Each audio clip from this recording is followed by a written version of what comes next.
There's a sound the executioners of Paris have never heard. It's not a scream. It's not a plea for mercy. It's not the terrified silence of someone who knows they're about to die. It's singing. A religious hymn in Latin sung by 16 female voices, walking toward a guillotine, as if they were walking toward an altar. And every time the blade falls, the singing continues with one less voice, but it continues. The crowd doesn't know how to react.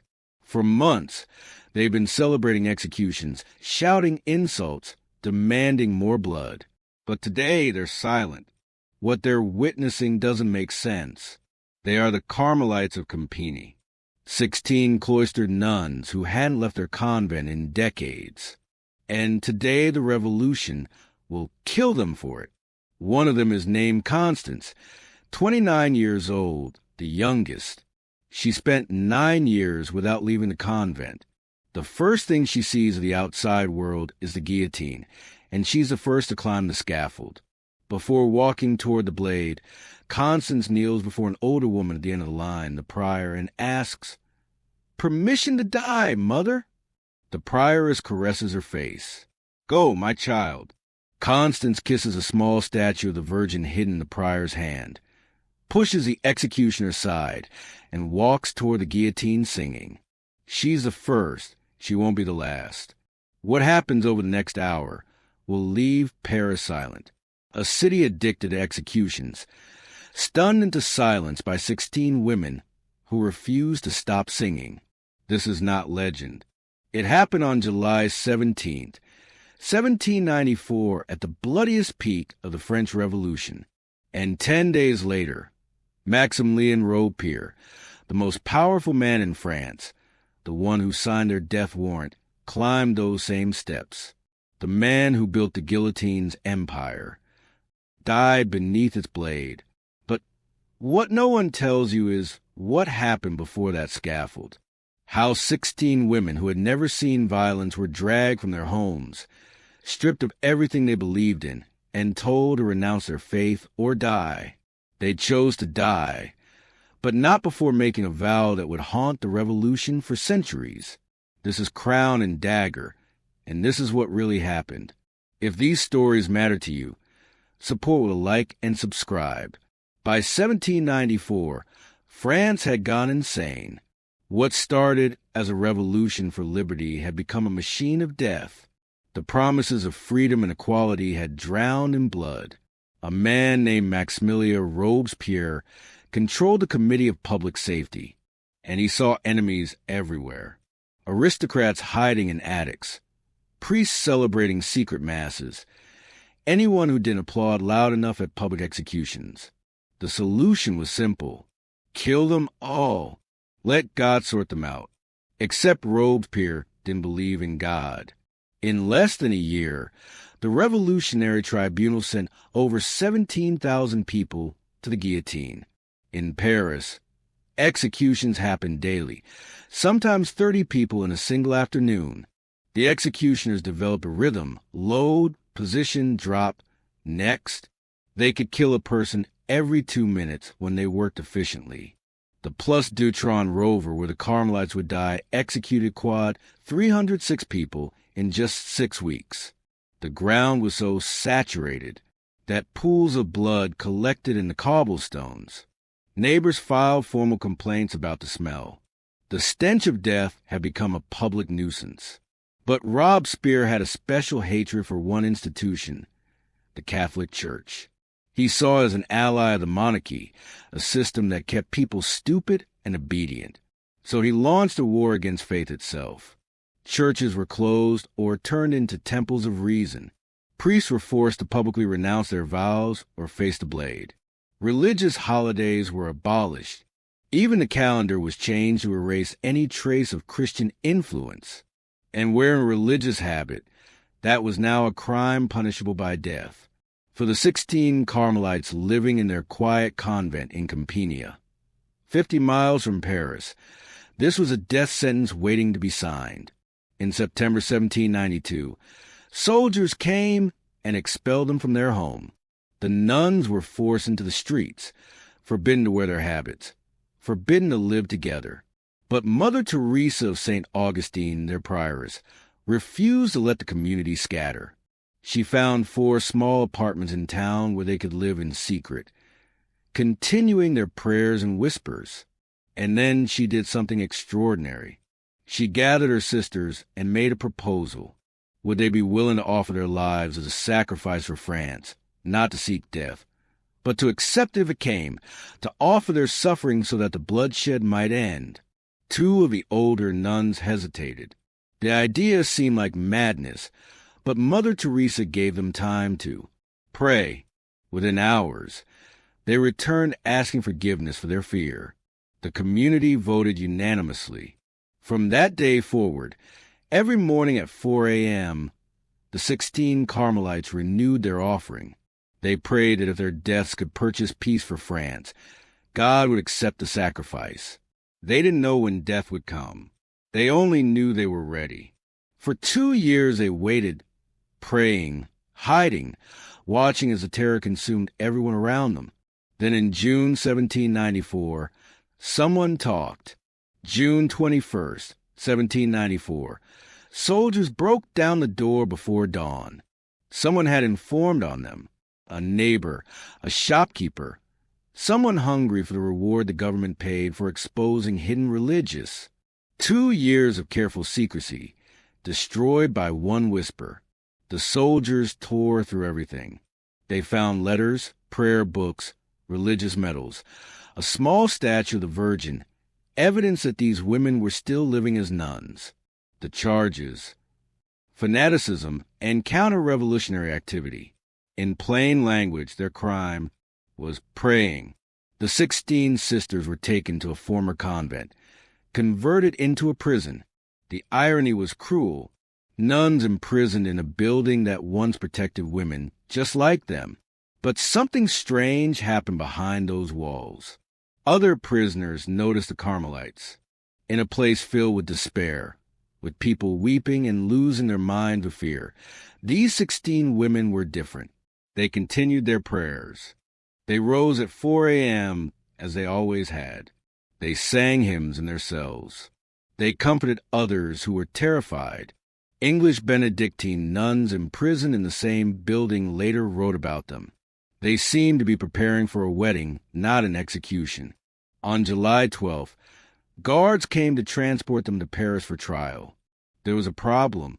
Their civilian clothes were being washed, so they traveled in their religious habits. The very clothes that were now illegal. The journey took hours in open carts. Some in the crowd threw insults, but the Carmelites didn't hide or cower. They sang hymns the entire way, their voices carrying over the noise of the mob. By the time they reached Paris, they had already become something the revolution didn't know how to handle. The trial Tiqua 30 is the trial was a joke. Everyone in that courtroom knew it. Revolutionary trials had no presumption of innocence, no real defense attorneys, no appeals, no chance. The verdict was decided before anyone spoke a word. The tribunal existed to provide a thin veneer of legality over what was simply state-sponsored murder. The prosecutor, Antoine Fouquier-Tinville, was a man who had sent hundreds to their deaths without losing a night's sleep. He had prosecuted Marie Antoinette. He had sent scientists, poets, and generals to the blade with the same indifference. To him, the 16 women standing before him were just another batch of names to cross off his list. He read the charges in a bored voice, like he was reading a grocery list. The Carmelites were accused of fanaticism, of hiding weapons, of supporting the monarchy, of corresponding with enemies of the Republic. The weapons charge would have been laughable if the stakes weren't so high. The only weapons found in their apartments were religious medals, pictures of saints and prayer books, rosaries, a small statue of the Virgin Mary, dangerous contraband in the eyes of the revolution. But one moment stood out, one exchange that witnesses remembered for years afterward. When Mother Teresa heard the word fanaticism, she interrupted the proceedings. The courtroom fell silent. Defendants didn't interrupt. Defendants stood quietly and accepted their fate. But Mother Teresa's voice was calm, almost curious. "Please explain what you mean by that word." Fuck Tamville looked at her like she was an insect that had dared to speak. "I mean your attachment to childish beliefs and foolish religious practices." A murmur rippled. Through the courtroom, everyone expected Mother Teresa to apologize, to beg, to explain herself. She smiled. Not a nervous smile, not a defiant smile, a peaceful smile like someone who had just received confirmation of something they already knew. If believing in God was fanaticism, then yes, she was guilty. They all were, and they would die guilty gladly. The tribunal asked each nun the same question. Would you renounce your vows, deny your faith, and swear allegiance to the Republic? This was their last chance. The door was open. One word, one simple denial of everything they believed, and they could walk out of that courtroom alive. They could go back to their families. They could live. Constance, the youngest, answered first. No, Sister Marie of the Incarnation, who had been a Carmelite for 30 years. No, Sister Euphrasia, who had hesitated when Mother Teresa first proposed a vow of sacrifice. No, one by one, 16 times, the same answer. No, no, no, no, no, no, no, no, no, no, no, no, no, no, no, no. The verdict, death. All 16. When the sentence was announced, the Carmelites didn't weep. They didn't collapse. They didn't curse the judges or beg for mercy. They renewed their religious vows right there in the courtroom in front of the men who had just condemned them. The same vows they had taken years ago in the quiet of their convent. The same vows the revolution had tried to erase. Then they began to sing the Te Deum, a hymn of thanksgiving. They were thanking God for the privilege of dying for their faith. The guard stood frozen. Fukiatin's face twisted with confusion. This wasn't supposed to happen. Prisoners didn't sing after being sentenced to death. Prisoners didn't thank anyone for anything. But no one stopped them, perhaps even the revolutionaries, since they were witnessing something beyond their understanding, something that made their paperwork and their tribunals and their guillotines seem very, very small. July 17th, 1794, late afternoon. The summer heat pressed down on Paris, and the smell at the Place Dutron was unbearable. Weeks of daily executions had soaked the ground with blood. The 16 Carmelites were loaded into carts with 24 other condemned prisoners. From the first moment, they were different. While others wept or sat frozen in shock, the nuns sang for 3 hours through the streets of Paris. Their voices never stopped. The Miser, the Salvina, the Te Deum. Ancient hymns that Paris hadn't heard in years, echoing off buildings that had forgotten what faith sounded like. People stopped to stare. Shopkeepers came out of their stores. Women leaned from windows. Children pointed and asked why those ladies were singing. Paris had seen thousands of prisoners carted to their deaths. They had never seen anyone who looked peaceful, who looked almost joyful. When the carts finally reached the square, the executioner Charles Henri Sanson was waiting. He had killed thousands. He had seen every reaction a human being could have facing. Death, fear, rage, despair, defiance, collapse. He had never seen what he was about to witness. The nuns asked permission to sing one final hymn before the executions began. Sanson agreed. Maybe he was curious. Maybe even he felt something shift in that blood-soaked square. The Carmelites sang the Veni Creator Spiritus. Come, Holy Spirit. 16 voices rising in the summer air. Then they renewed their vows one final time. Mother Teresa announced the order. Youngest to oldest. The youngest would die first. The oldest, including herself, would die last. This was deliberate. The older nuns would watch the younger ones go first, giving them strength with their presence until the very end. Constance stepped forward. 29 years old, 9 years in convent. The first thing she ever saw of the world outside those walls was this square, this scaffold, this blade. She walked to Mother Teresa and knelt before her one final time. "Permission to die, Mother." Mother Teresa looked at the young woman she had guided for years, the girl who had entered the convent as a teenager, who had given up everything for a life of prayer, who was now asking permission to give up her life itself. "Go, my daughter." Constance kissed the tiny terracotta statue of the Virgin that Mother Teresa held hidden in her palm. She stood, walked toward the scaffold. The executioner's assistants moved to help her up. The steps, she waved them away. She didn't need help. Constance climbed alone, positioned herself, looked at her sisters one last time, and kept singing until the blade fell. The crowd was silent. No cheers, no insults, nothing. The singing continued with 15 voices. Sister St. Louis stepped forward, knelt. "Permission to die, Mother." Kissed the statue. Climbed alone. The blade fell. 14 voices. Sister Euphria. "Permission to die, Mother." 13 voices. One by one. The same ritual. The same question. The same blessing. The same solitary walk to scaffold. Each nun pushing away the executioner's help. Each nun singing until the blade silenced her voice. The crowd remained frozen. These were people who had watched executions for entertainment, who had cheered and jeered and demanded faster deaths.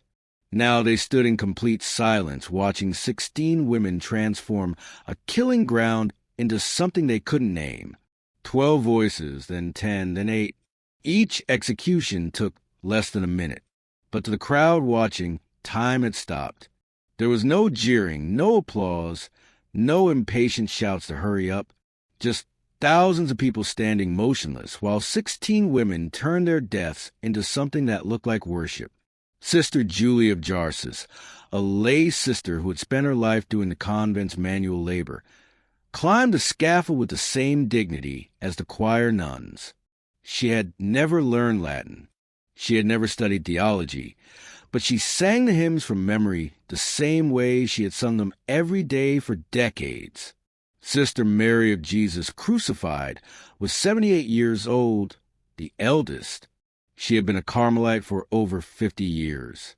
She had survived wars, famines, and the collapse of the monarchy. Now she stood before the executioner, who would end her life. She paused and looked at him, not with hatred, not with fear. "I forgive you with all my heart," she said quietly, "and I pray God forgives you too." Charles Henrion, the executioner, had heard thousands of final words, curses, prayers, screams, confessions. But this tiny old woman offering him forgiveness stopped him cold. She climbed the scaffold without help, still singing with what remained of her sisters. 5 voices, then 3, then 2, and finally only one. Mother Teresa of St. Augustine stood alone in the square. She had watched 15 of her daughters die. She had blessed each one. She had held the statue they kissed. She had said, "Go, my child," 15 times. Now there was no one left to bless her, no one to give her permission, no one to hold, a statue for her to kiss. She looked at the crowd, thousands of faces staring back at her in silence. She sang the final verse of the Sal Regina Lone. Her voice carried across the square, across the blood-soaked ground, across the bodies of her sisters. Then she climbed the scaffold. She didn't hurry. She didn't falter. She positioned herself beneath the blade, looked up at the sky, and the song ended. The blade fell, and Paris went silent. Witnesses later wrote that it was the most profound silence they had ever experienced. In a city that had grown used to death, that had normalized executions as public entertainment, 16 singing nuns had done something impossible. They had made Paris ashamed. The bodies of the 16 Carmelites were thrown into a mass grave at the Picpus Cemetery along with Bushy, 300 other victims of the terror. No markers, no ceremony, no prayers, just another pile of corpses in a city that had too many to count. But something had broken that afternoon, something the revolution couldn't repair. Witnesses couldn't stop talking about what they had seen. In taverns and markets, in whispered conversations on street corners, people described the 16 nuns who had walked to death singing, the peace on their faces, the way they had embraced the blade, like it was a gift. For months, Parisians had told themselves that the executions were necessary, that the victims were enemies who deserved to die. But these women, what had they done except pray? The question hung in the air like smoke that wouldn't clear.